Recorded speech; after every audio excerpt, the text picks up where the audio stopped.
ये है Darien gap, Colombia और पनामा के बॉर्डर के बीच दुनिया का सबसे खतरनाक एरिया। इस 100 मील के एरिया को क्रॉस करने का मतलब है मौत की घाटी से गुजरना। इसी एरिया की वजह से आज भी नॉर्थ अमेरिका और साउथ अमेरिका किसी भी रोड या रेल नेटवर्क से आपस में कनेक्टेड नहीं है। पूरी ह्यूमन हिस्ट्री में सिर्फ 7 दफा इस पूरे एरिया को किसी भी कार या जीप के जरिए क्रॉस करने की कोशिश की गई है। इतना खतरनाक होने के बावजूद कुछ लोगों के लिए इस एरिया को क्रॉस करना बहुत ही जरूरी है। हर साल हजारों बल्कि लाखों लोग South American countries specially Colombia, Ecuador और वेनेजुएला से इस एरिया को क्रॉस करके एक अच्छी लाइफ का ड्रीम लिए सेंट्रल और नॉर्थ अमेरिका जाने की कोशिश करते हैं। 2022 में 2.5 लाख लोगों ने इस डैरियन गैप के थ्रू मैक्सिको और फिर यूनाइटेड स्टेट्स जाने की कोशिश की, लेकिन इन 2.5 लाख में से कई 100 लोग इस गैप को क्रॉस करते हुए मारे गए। आखिर इस 100 मील के एरिया में ऐसा क्या है कि इसे दुनिया का सबसे खतरनाक एरिया माना जाता है? और इतना पैसा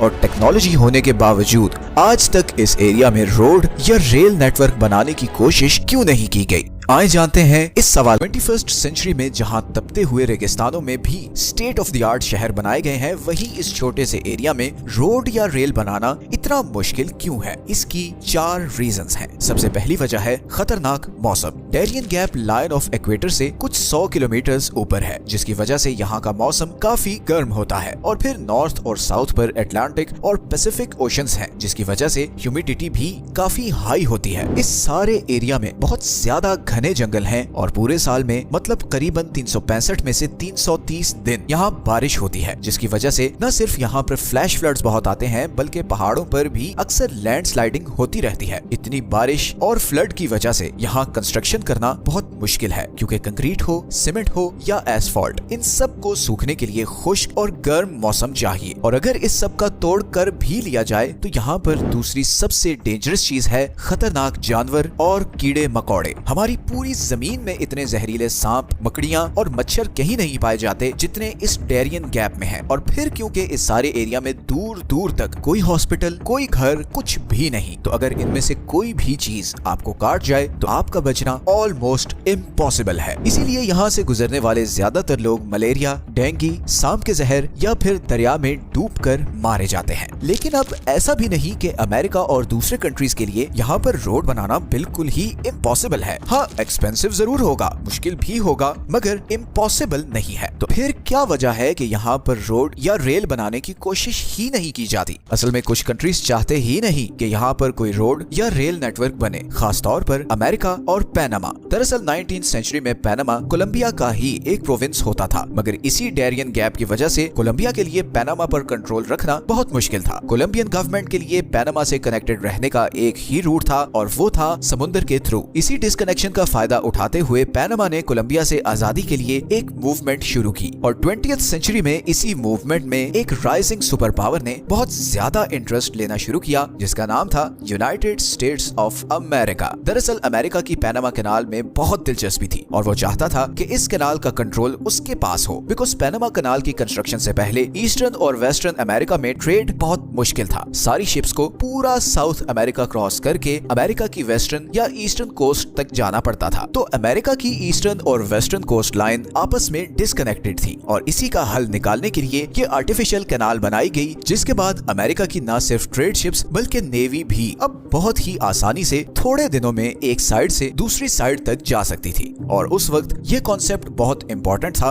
कि जो भी पनामा कैनाल को कंट्रोल करेगा वो अमेरिका की एक बहुत बड़ी वीकनेस को कंट्रोल करेगा। अब कोलंबिया उस जमाने में इस कैनाल का कंट्रोल अमेरिका को नहीं देना चाहता था और इसीलिए अमेरिका ने पनामा की इंडिपेंडेंस मूवमेंट में उसका भरपूर साथ दिया और नतीजतन 1903 में पनामा एक इंडिपेंडेंट कंट्री बन गया और अमेरिका पनामा को रिकॉग्नाइज करने वाला सबसे पहला कंट्री था। पनामा की गवर्नमेंट ने बदले में अमेरिका को इस कैनाल के आसपास की सारी जमीन परमानेंट लीज पर दे दी और 1999 तक ये सारा एरिया अमेरिकन गवर्नमेंट के कंट्रोल में रहा। फिर 1999 में इस कैनाल का कंट्रोल पनामा को वापस कर दिया गया, मगर आज भी ये चोक पॉइंट अमेरिका और बाकी कंट्रीज के लिए बहुत इंपॉर्टेंट है। आज की डेट में पूरी दुनिया का करीबन 6% सी ट्रेड साउथ अमेरिका और नॉर्थ अमेरिका के दरमियान इस चोक पॉइंट से गुजरता है। यही कैनाल अटलांटिक और पैसिफिक ओशन को आपस में कनेक्ट करती है। हर साल करीबन 13 से 14 हजार कार्गो शिप्स इस रास्ते से गुजरती हैं। ईस्टर्न एशिया और अमेरिका का ज्यादातर ट्रेड इसी रास्ते से होता है और इसीलिए इस कैनाल को सबसे ज्यादा अमेरिका और चाइना यूज करते हैं। इसी तरह अमेरिका की वेस्टर्न कोस्ट को यूरोप, अफ्रीका और मिडिल ईस्ट से कनेक्ट करने का भी यही एक रास्ता है। अब अगर वापस डैरियन गैप पर आए तो ये कोलंबिया और पनामा के दरमियान है। वही कोलंबिया जो पिछले कई सालों से इंटरनल वायलेंस और इंस्टेबिलिटी का शिकार रहा है और जहां की ड्रग माफिया पूरे साउथ अमेरिका में मशहूर है। पूरी दुनिया में सबसे ज्यादा कोकेन कोलंबिया में बनती है और ये सब यहाँ से सेंट्रल और नॉर्थ अमेरिका स्मगल होती है। लेकिन इस डैरियन गैप की वजह से ये स्मगलिंग करना काफी मुश्किल होता है और स्मगलर्स को सी रूट लेना पड़ता है, जहाँ पर पनामा के कोस्ट गार्ड्स अक्सर इन स्मगलर्स को पकड़ लेते हैं। अब इस सिचुएशन में अगर यहाँ पर रोड या रेल नेटवर्क बनाया जाता है तो अमेरिका को ये खदशा है कि कहीं कोलंबिया की ड्रग माफिया यहाँ से पनामा में पहुंचकर पनामा कैनाल को डैमेज ना कर दे। और सिर्फ यही नहीं बल्कि उनको फिर यहाँ से मैक्सिको और अमेरिका तक ड्रग्स पहुंचाना भी बहुत आसान हो जाएगा। इसीलिए अगर पनामा और कोलंबिया की गवर्नमेंट यहाँ पर कोई रेल रोड नेटवर्क बनाने का एग्रीमेंट कर भी लें तो अमेरिका यहाँ पर किसी भी तरह की डेवलपमेंट नहीं होने देगा।